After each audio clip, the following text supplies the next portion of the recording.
e vou disponibilizar os slides.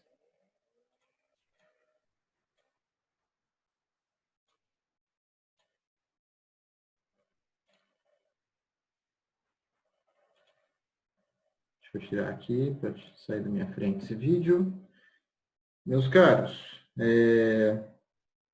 vamos falar hoje sobre a Era Napoleônica. A gente terminou na aula passada de falar sobre a Revolução Francesa e percebam, né, a Revolução Francesa com todos aqueles ideais, embora tenha começado bem, ela de certa forma se tornou uma zona, não estava mais conseguindo ter o controle ficava mudando na mão de várias pessoas e alguém precisou botar ordem nessa parada.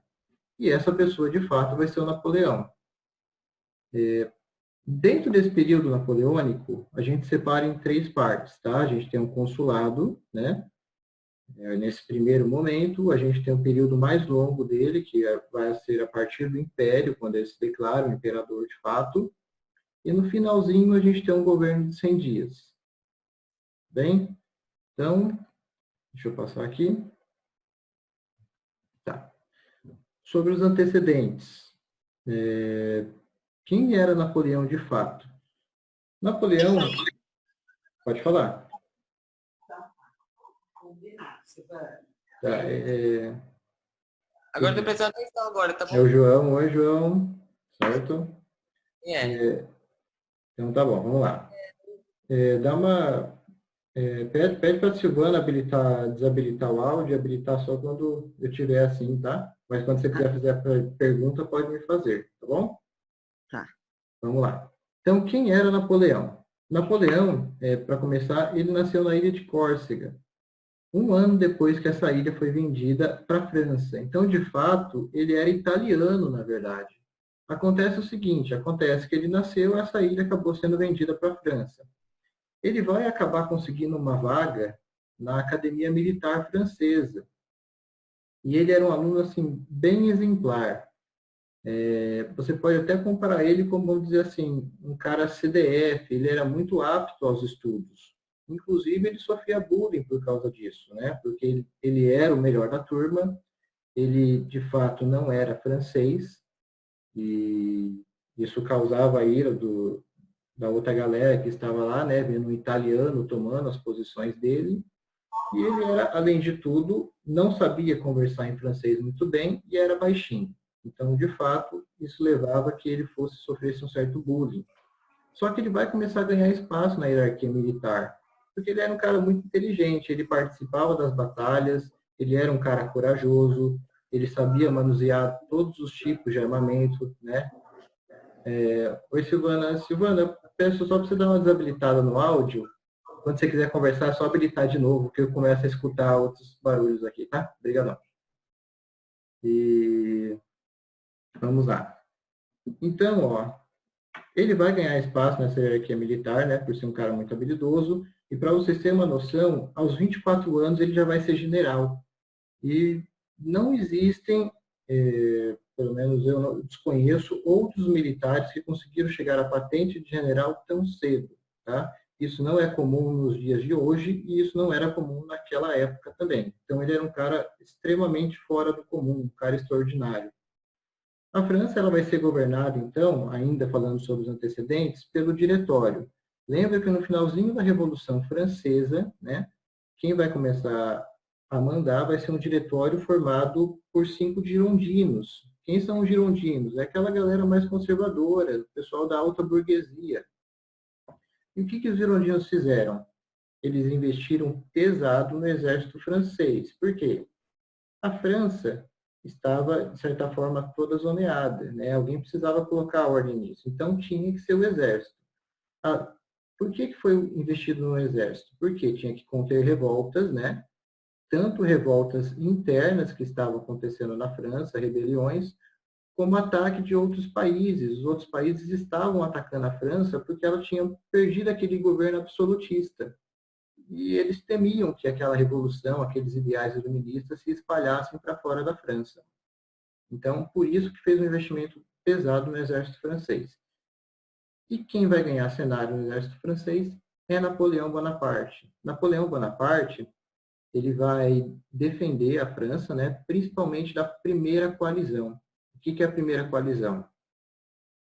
Essa primeira coalizão ela foi formada por Áustria, Prússia, principalmente pela Inglaterra, Holanda e Espanha. Então, pensem, nós temos a união de 5 países absolutistas se unindo, né, se juntando para invadir a França. Por quê? Porque queriam derrubar a Revolução Francesa, né, aquele governo republicano, para instaurar novamente uma monarquia. Eles conseguiram? Não, por conta de Napoleão. E ele ficou muito famoso, tanto que os próprios militares e os próprios políticos da época vão conversar com ele e vão fazer para que ele tome o poder. E isso vai ficar conhecido como golpe 18 de Brumário. Por que é Brumário? Brumário era um mês, né, que de fato é o mês de novembro. Lembra que na videoaula que eu tinha postado para vocês, eu comento que o calendário foi mudado? Porque a Revolução Francesa mudou o calendário. Eles colocaram um calendário republicano. E no calendário republicano, os meses mudam, né? O novembro se tornou Brumário. Então, ó, deixa eu seguir aqui para vocês. Esses são os antecedentes, certo? Vamos falar agora do período realmente do consulado. O consulado ele foi marcado pelo Napoleão porque ele fez uma organização política na França. Primeira coisa que ele vai fazer, quem é o poder executivo? Quem dá as cartas? São 3 cônsules. O primeiro, de hierarquia total, é o Napoleão, né, que tem o poder de fato. O segundo vai ser o Roger Lux, né, que é um dos amigos próximos, e vai ter o Abade Sieyes. Esse Abade é como se fosse um monge superior. Era um cara que o Napoleão já tinha tido contato, ele era um amigo próximo também. Então perceba, o poder, na verdade, é de Napoleão. Os outros 2 são apenas figuras demonstrativas, ilustrativas. Eles não têm tanto, vamos dizer assim, influência dentro das organizações políticas da França. O quarto poder é o legislativo e continua sendo as assembleias, só que elas têm um poder diminuído, tá? Elas continuam sendo controladas pelo Napoleão. Então, ele é o poder na França, é isso que você precisa entender, desde o período do consulado, e isso vai se tornar muito mais forte durante o Império. Quando ele chega ao poder, ele vai fazer uma Constituição, a Constituição de 1799. E o que ele vai estabelecer dentro dela? Primeiro, vai colocar o voto universal. Lembrem-se que o voto antigamente era um voto censitário. Você precisava ter uma certa renda para você conseguir poder votar. Napoleão chega e cancela isso, fala, olha, todos podem votar agora, não existe mais o voto censitário, não precisa ter uma renda. E ele vai colocar isso na Constituição. E ela, inclusive, vai ser aprovada por plebiscito. O que é um plebiscito? Plebiscito, ele na verdade tem a ver com o que é prévio. Nós temos isso na nossa Constituição. Eu acredito que vocês não vão se lembrar disso, né? Mas em 1993, talvez a Silvana se lembre, em 1993 nós tivemos um plebiscito. Por quê? Porque quando nós criamos a nossa Constituição em 1985, tinha uma emenda ali que falava, olha, vocês vão poder escolher o tipo de sistema governo que vocês querem. Vocês querem uma monarquia ou uma república? Então, o que a maioria dos brasileiros escolheram? A maioria escolheu lá, nós queremos uma república. Vocês querem o quê? Um parlamentarismo ou um presidencialismo? E nós escolhemos um presidencialismo. Isso em 1993. Pensem, no Brasil, tá? Em 1799, o Napoleão já estava fazendo isso. Ele pegou e falou, vocês aceitam a minha Constituição que eu estou criando? A maioria aceitou, ninguém foi contra ele, ninguém iria contra ele. Além disso, ele vai começar a fazer uma taxação. Por quê? A França está quebrada. É preciso você recuperar essa economia que a França tinha. Para isso, tá? Ele vai pegar dinheiro de banqueiros da própria França e banqueiros italianos. Ele vai pegar esse dinheiro, vai começar a investir dentro do exército, investir em educação e vai começar a taxar com impostos, né? Os principais impostos que a gente vai ter vai ser imposto sobre o vinho, imposto sobre sal, imposto sobre tabaco. Eram produtos que eram consumidos por toda a população praticamente. Então foi uma sacada boa dele. Olha, vou taxar todos aqueles produtos que todos usam e vou conseguir recuperar a economia e pagar os empréstimos que eu peguei. Bem? Outra apontamento que eu posso falar sobre o consulado para vocês. É uma pacificação das províncias. E o que, que era isso? Aí, nesse quadro, ó, é a primeira guerra, é a segunda guerra que a gente vai ter da coalizão. Só que primeiro ele se preocupou em pacificar as províncias, né? Por quê? Como é que você vai manter a economia girando se o seu país está passando por guerras externas e internas? Então, ele começa a combater os saqueadores para garantir o trânsito seguro entre os comerciantes. Ele vai fundar também o Banco da França. E percebam, esse banco ele pertence ao Estado, esse banco é estatizado. Se ele pertence ao Estado, quem é que vai comandar ele? Novamente, Napoleão vai comandar essa parte financeira, essa parte dos bancos.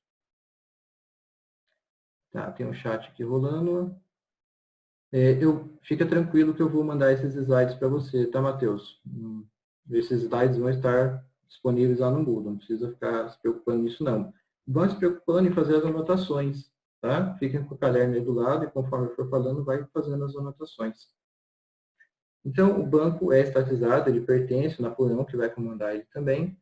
E aí, os países vão se juntar novamente. Agora, nesse segundo momento, vai ser formado pela Inglaterra, pela Áustria e pela Rússia.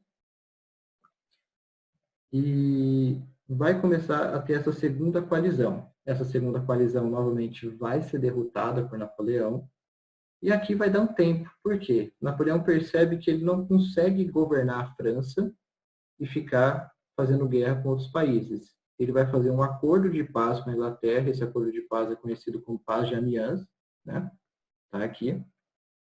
E ele sela esse acordo. Ele não vai durar tanto tempo e vocês vão ver.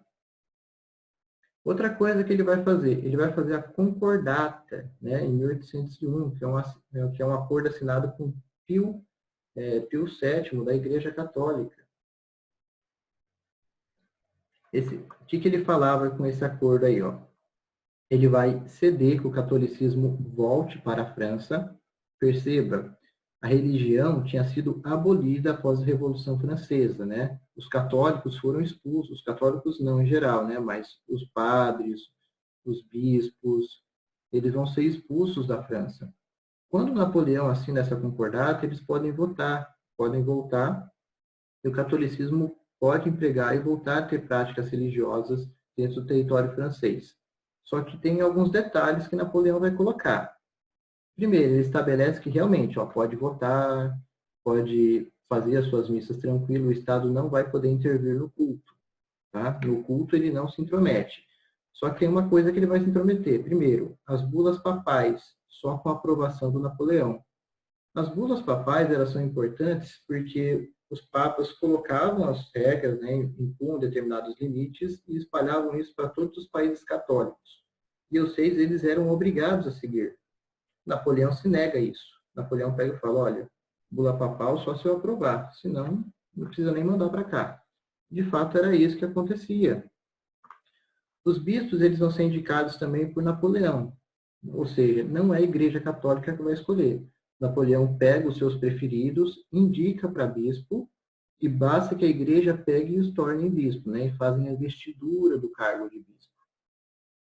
E outra coisa, o Papa, né, deveria aceitar os confiscos da Igreja. Por exemplo, olha, a França está em guerra e eu preciso do ouro que a Igreja tem na França para continuar pagando soldos dos soldados.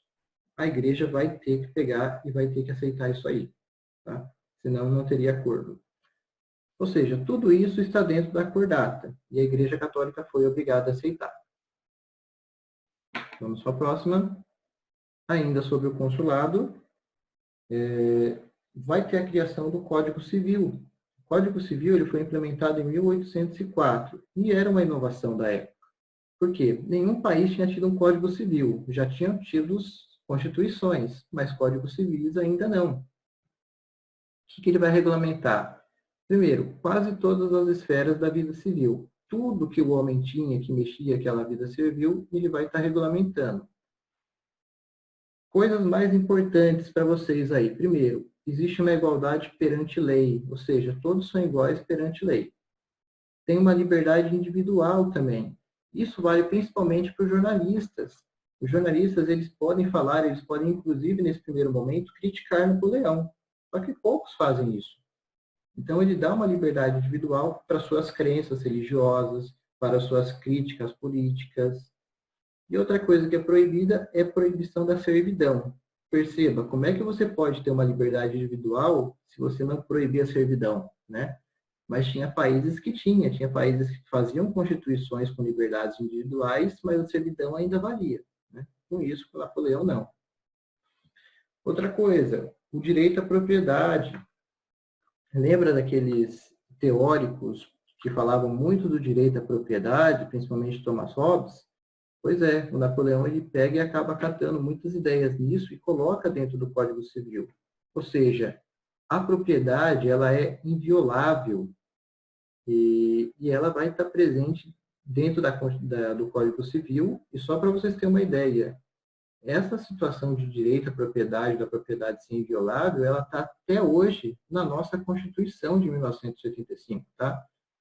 Se eu não me engano, está no artigo 5º lá, em todas aquelas partes dos parágrafos, eu não lembro se é o 37, alguma coisa assim, mas fala sobre o direito da propriedade inviolável. O que mais? Uma proibição da organização de sindicatos. Olha, você tem uma liberdade individual, mas você não pode organizar sindicatos e também não pode organizar greves. Por quê? Pensem que durante a Revolução Francesa, né, teve muitos trabalhadores que se uniram para fazer uma revolução. Se ele liberar isso, a chance do pessoal pegar e fazer outra era grande. Então, é justamente por isso que ele vai pegar e vai proibir. Vocês têm direito a uma liberdade individual, mas não uma liberdade coletiva. Então, a organização de sindicatos e greves está proibida. E outra coisa, o Estado é laico. Cada um pode ter a religião que quiser. Ah, professor, mas ele não liberou a Igreja Católica para voltar? Realmente, ele liberou a Igreja Católica para voltar. Só que ele liberou a Igreja Católica para voltar, mas não de caráter oficial, tá? Ela não é a religião oficial do Estado. Para a gente fechar esse movimento do consulado, o que vocês precisam entender então? Napoleão, ele era um cônsul, né? Ele era o primeiro cônsul, tinha mais 2 além dele, ele vai criar uma lei que vai transformar ele em cônsul único e vitalício, ou seja, os outros 2 não vão mais mandar nada, né? Vão ter cargos diminuídos, eu vou ser um cônsul único e o meu poder é vitalício, vai durar para toda a vida, né? Perceba que aqui ele está fugindo da república, ele está meio que fazendo uma monarquia dele próprio, né? Porque se é vitalício, ele coloca lá que existe um direito de escolher o sucessor. Ou seja, provavelmente ele iria escolher um filho dele ou um irmão. Vocês vão ver que ele vai colocar sempre os familiares dele para reinar nos outros estados, né? Que ele vai conquistando. Então aqui já começa um período ditatorial, né? E essa lei, né, que ele vai acabar fazendo, também vai ser aprovado por plebiscito. Porque Napoleão adora trabalhar com plebiscito. Tudo que ele fazia, ele queria ter um apoio popular. Então, ele pegava e sempre mandava para a população. Tudo bem? Fecha o consulado. Vamos falar agora só sobre o Império, tá? Como que é o Império? Então, após esses 4 anos aí, vai começar o período mais longo dele, que é o período do Império. Ele vai fazer uma nova constituição para isso, mudando os caráteres da França, né, fazendo uma alegação do que ele chama de império, e também vai ser confirmado por plebiscito. Aqui, ó, ele vai ser instaurado como Imperador Napoleão I, vai ter o título concedido pelo Senado, inclusive, né? E é importante vocês saberem, eu vou até avançar aqui só para vocês terem uma noção, ó. Essa é uma pintura, tá? Foi feita um momento após ele ter sido proclamado. Ele se autoproclama imperador. Ele tira, inclusive, a coroa do Papa, né? E coroa a si mesmo. Por quê? Qual que eram os costumes da época? O Papa pegava a coroa e coroava o próximo rei. Só que ele não queria ter religião parte disso. Ele se via acima da religião. Então ele primeiro, ele tomou a coroa do Papa, se autocoroou, e depois ele tomou a coroa da rainha, né, que o Papa ia colocar na rainha, tomou a coroa do Papa e coroou a esposa dele, né, que é a Josefina. Então, perceba que ele está dando um recado aqui, né, para a igreja. Ele já está falando que o poder político da França não vai se curvar a nenhum tipo de religião. Você pode até ver a imagem aqui, ó, principalmente desse conde que estava aqui.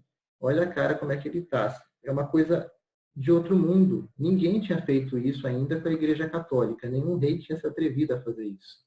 Mas o Napoleão, sim.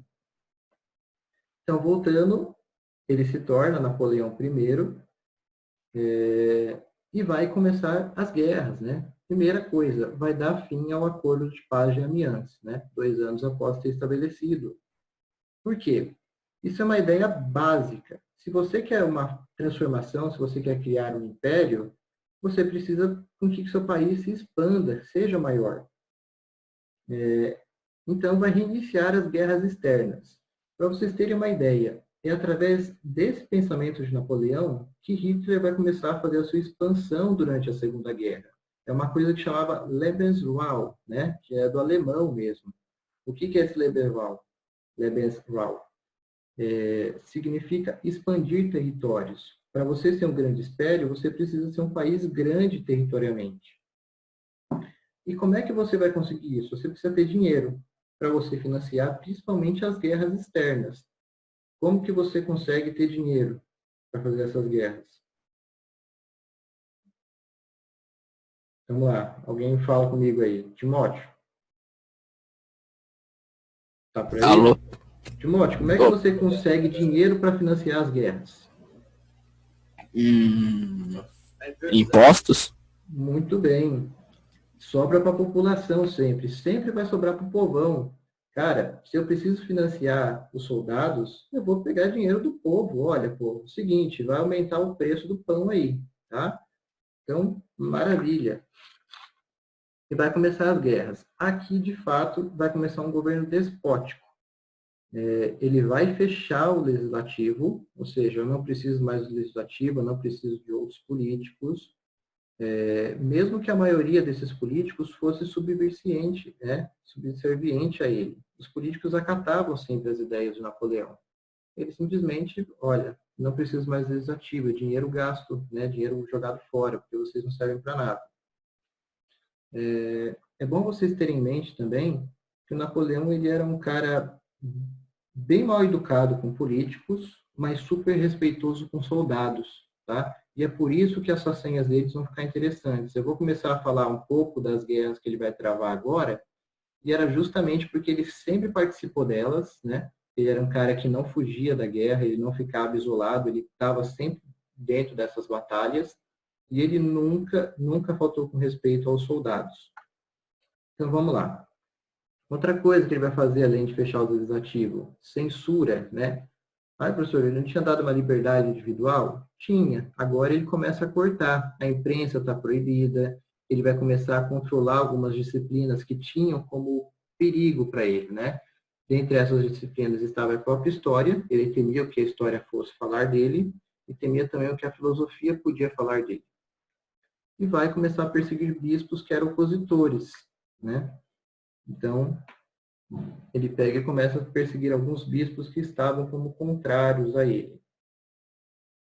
Vai se dar, então, a terceira coalizão. E o que é essa terceira coalizão? Novamente, em todas as coalizões tem a Inglaterra, quem está envolvida, porque é a principal inimiga da França. Nós temos a Áustria, por quê?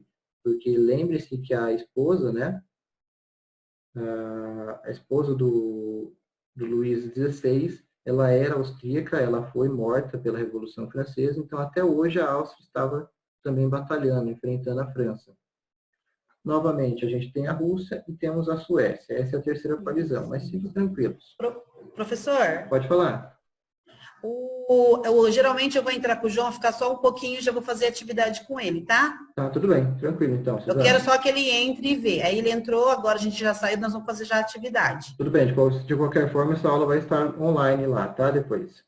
Tá bom, um abraço para vocês. Um Tchau. abraço, tchau, tchau.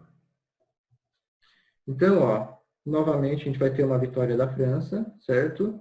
Com exceção da Batalha de Trafalgar. E essa Batalha de Trafalgar, ela foi uma pedra no caminho, né, de Napoleão. Foi uma das poucas batalhas que ele perdeu e ele ficou muito ressentido por conta disso? Ele criou basicamente um ódio pela Inglaterra. E isso vai levar com que ele fizesse o chamado bloqueio continental, né? E está nesse próximo quadro aqui. Diz para mim, o que levou esse bloqueio continental?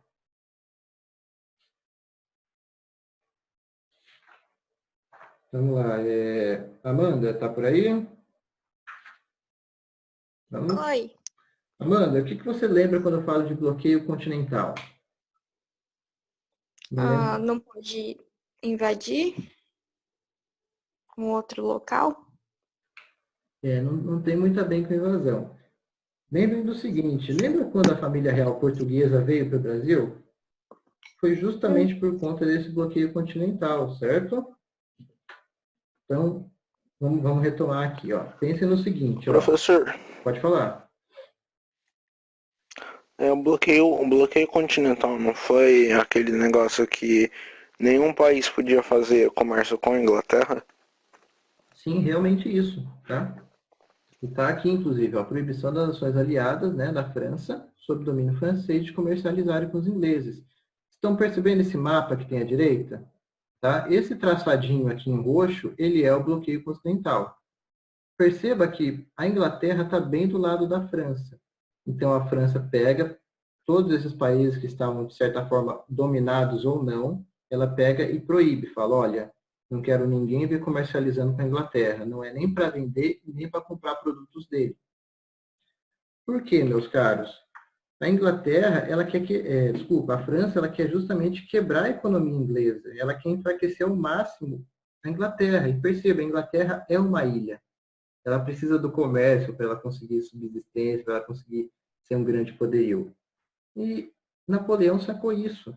Ele sacou que eu não vou conseguir vencer as batalhas no mar. Foi justamente aquela batalha de Trafalgar. Ele perdeu essa batalha no mar e ele percebeu que ele conseguiria ganhar em terra em qualquer lugar. Ele pensava, olha, eu tenho o exército mais poderoso do mundo. Eu consigo vencer em todos os lugares desde que tenha terra. Em mar, eu não consigo disputar com a Inglaterra. Então, eu vou deixar com que ela se enfraqueça. Depois que ela se enfraquecer, eu a invado. E proibir os outros países de comercializarem. Os outros países não vão gostar, é claro, né, principalmente os parceiros da Inglaterra, né, e vão fazer a quarta coalizão. Qual é a quarta? Inglaterra, Áustria, Rússia e Prússia. Tá? Percebam, geralmente muda um ou outro país dessas coalizões. Eu quero que vocês saibam o seguinte, a Inglaterra sempre está na parada, porque é sempre inimigo número 1. Só que tem um paizinho aí, meus caros, né? Portugal, no caso, que vai quebrar esse bloqueio em 1807 e vai continuar vendendo e comprando produtos da Inglaterra. Ou seja, Napoleão vai mandar um aviso para ele, Dom João VI vai continuar fazendo comércio. E perceba, Dom João VI foi um cara até inteligente. Por quê? Porque ele mandava cartas tanto para a Inglaterra como para Napoleão.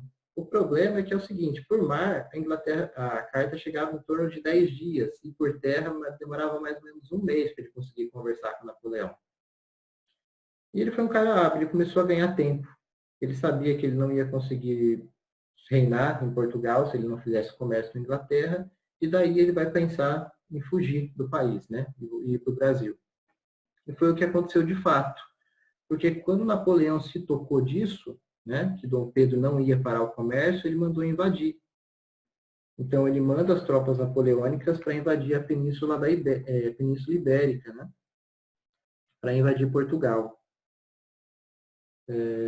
Só para vocês terem uma noção, isso está na obra, na biografia de Napoleão. Ele mesmo pega e fala, só existiu um cara que me enganou. E esse cara foi o Dom João VI, o único cara que enganou Napoleão.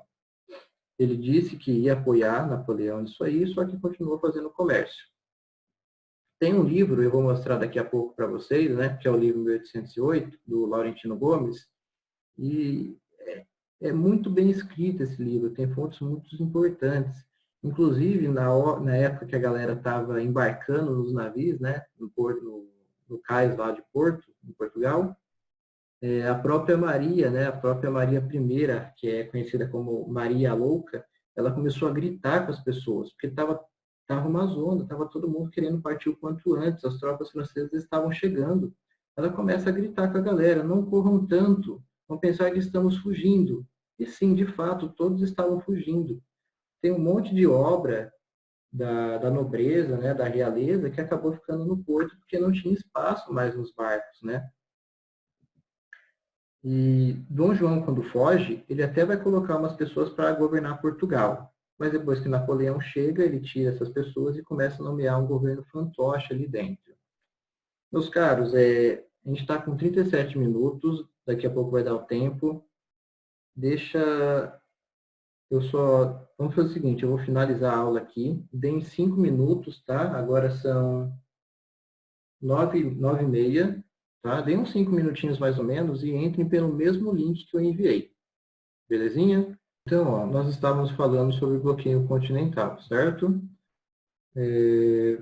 Então, Portugal foi um dos que quebrou isso. Por conta disso, a família real teve que pegar e vir para o Brasil, tá? Justamente para se defender de Napoleão. Pense numa coisa. Estão todos aí? Estão me ouvindo? Dei um sinal aí de fora. Sim, tá me ouvindo. Então, tranquilo. Pensa no seguinte, Napoleão ele não vai invadir Portugal sozinha. Ele vai e conversa com o rei da Espanha, inclusive, faz um acordo, faz um tratado com o rei da Espanha e pega e fala, olha, vamos dividir as terras de Portugal. Eu vou usar meu exército, você usa o seu, a gente invade junto e divide as terras de Portugal.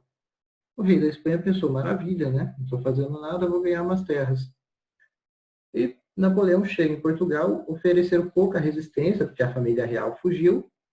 Ele não teve que gastar o exército dele, basicamente. E o que ele pensa? Olha, vou aproveitar que eu estou aqui e vou dominar a Espanha. Professor, mas ele não acabou de fazer um acordo com o rei de Espanha? Realmente. Na volta, né, quando ele está voltando para a França, ele pega e domina a Espanha. Ele dá um golpe dentro da Espanha. Por quê? Ele vai acabar colocando o irmão dele, que era o José Bonaparte. Ele tira esse rei da Espanha e coloca o José Bonaparte. Ele pensou da seguinte forma, olha, se eu cuidar desses países ibéricos aqui, eu não preciso mais vir para esse lado, tá tranquilo. Aí eu preciso me preocupar apenas com a parte do norte, no norte e no oeste da Europa. Então pronto, está resolvido o problema. Ele tira esse rei da Espanha e coloca o irmão dele, que era José Bonaparte.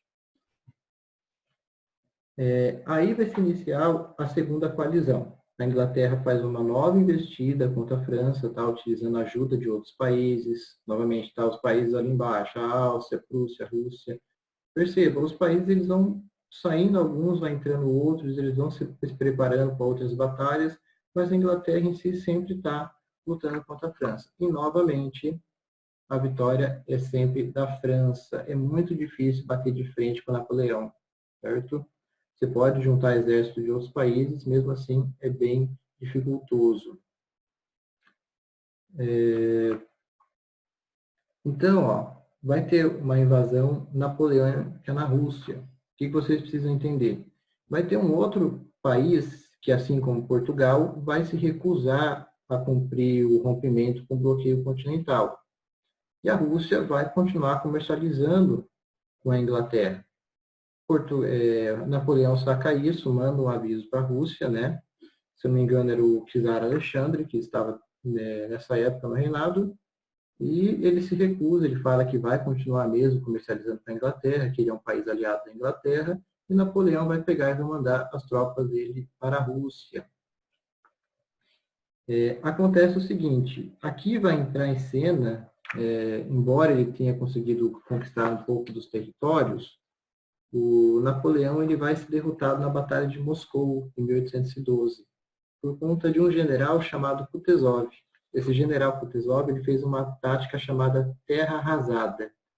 Como que é essa tática da terra arrasada? Ele tira toda a população, certo? Daquela cidade, daqueles campos, e ele pega e queima tudo. Não é para sobrar nenhum edifício em pé. Todas as casas devem ser queimadas ou derrubadas. Por quê? Porque é para não ter nenhum tipo de moradia para o exército francês pegar e conseguir dormir. nesse período que a França estava invadindo a Rússia, a Rússia estava passando por um inverno muito rigoroso. As temperaturas chegavam até menos 40 negativos. Tá? Isso é muito, mas muito frio mesmo. Teve soldados franceses aí que perdiam dedos por conta de congelar totalmente o sangue lá, o dedo apodrecia e caía. Inclusive as roupas, né, os botões que eram feitos nos uniformes dos franceses, eles desintegravam por conta do frio. E aí o casaco deles ficava abrindo, eles não conseguiam segurar os mosquetes, né, ou seguravam os mosquetes para lutar, ou ficava com o casaco aberto, entrando o vento gelado por eles. Então, o próprio exército começou a pedir para Napoleão pegar e se afastar, né? Olha, vamos recuar, não tem como vencer os caras agora. E Napoleão acaba acatando, não tinha outra saída. Só para vocês terem uma noção, 500 mil soldados, até um pouco mais, foi enviado para a Rússia, né? Desses aí voltou apenas 10 mil. E isso, de fato, vai fazer com que Napoleão comece a cair, tá? Napoleão vai ter muitos problemas para enfrentar, porque a grande parte do exército dele foi perdida nessa tática furada de invadir a Rússia. Napoleão está enfraquecido, a Inglaterra percebeu isso, formou a sexta coalizão com mais países, vai lá e consegue derrotar Napoleão na Batalha de Leipzig, né? Na Leipzig, que agora é uma região da Alemanha, né? Mas antes pertencia à França. Ele derrota eles nessa batalha de Leipzig e acaba conseguindo tomar Paris. Paris cai na mão da coalizão, principalmente na mão da Inglaterra. Primeira coisa que a Inglaterra vai fazer, muda o governo. Lembra do Luís XVI, aquele que perdeu a cabeça lá na guilhotina, né, durante a Revolução Francesa? Os irmãos dele tinham sido exilados, né, tinham pedido asilo político e estavam na Bélgica. A Inglaterra pede para que o Luís XVIII, né, que era o irmão mais novo do Luís XVI, vá até a França para assumir o trono. É interessante sempre para os reis, para esse período do absolutismo, colocar outros reis absolutistas na Europa, né? É importante você manter uma organização nesse sentido. É o que eles fazem. Luís XVIII vai, assume a França, tá? Começa a reinar na França, e o Napoleão vai ser preso na chamada Ilha de Elba. Tudo bem? A Ilha de Elba, só para vocês terem uma noção, eu coloquei aqui, ela fica do ladinho da Itália. Tudo bem? Não muito, mas é tranquilo ainda. Perceba, ele não está tão isolado. Para alguém chegar aqui na Itália e conseguir resgatar ele, é uma coisa muito tranquila de ser feita e que de fato vai acontecer. Por quê? Principalmente o exército, né? Aquelas pessoas que ele tinha mais próximas do exército vão fazer uma operação de resgate, vão retirar o Napoleão lá da Ilha de Elba e vão levar ele até a França novamente. Diz algumas cartas, algumas coisas que ele chega na Ilha de França, ele chega na costa da França e ali ele já vai ser recebido pelos soldados que agora estão sob o comando do Luís XVIII. Caros, Napoleão foge da Ilha de Elba, tá? E vamos lá então, Fernanda, diz para mim, se você é o Luís XVIII, agora, acabou de comandar, acabou de chegar no reinado da França, está iniciando o seu reinado, de repente surge Napoleão, o que você faz? Você aproveita o momento de fraqueza dele? De certa forma, ele não fugiu de primeiro caso, ele tentou fazer justamente isso, tá? Ele pega as tropas, o exército, e pega e fala, olha, vai lá e prenda o Napoleão. Só que o pessoal chegou e encontrou Napoleão nas costas, né, na costa litorânea, apontaram os mosquetes para Napoleão, Napoleão pegou, começou a olhar para os caras, tirou a camisa e pegou e falou, olha, vocês enfrentaram várias batalhas comigo, sempre estive ao lado de vocês, condecorei muito de vocês. Se vocês acham que o seu verdadeiro governante está ali no palácio, vocês podem atirar em mim. Cara, ninguém atirou no Napoleão, né? Os caras ainda ajudaram ele a terminar de sair do barco, né? A se vestir e tudo mais. Ele sai e vai em direção ao palácio. Naquilo, Luís XVIII percebeu que a coisa escapou do controle e vazou, né? Ele sai, ele foge. O Napoleão vai começar uma coisa que a gente chama de breve governo. Por quê? Porque ficou quase 100 dias, né? Por isso que é chamado de governo de 100 dias. Foram poucos dias. Vai formar, então, a 7ª e última coalizão, né? Essa 7ª e última teve principalmente a Inglaterra, teve a Áustria, tá? Teve a Prússia também. E ela vai fazer a batalha definitiva, né? Que é chamada de Batalha de Waterloo. Cara, 90% das vezes que falarem de batalha sobre Napoleão, sobre esse período, nos vestibulares, no Enem, é sobre a Batalha de Waterloo, certo? Essa batalha teve um dos grandes lideranças da Inglaterra, que é chamado Duque de Wellington, tá? Ele era um cara muito habilidoso militarmente também. Ele conseguiu bater de frente com Napoleão. Ele conseguiu derrotar de fato, embora Napoleão estivesse com o exército reduzido, né?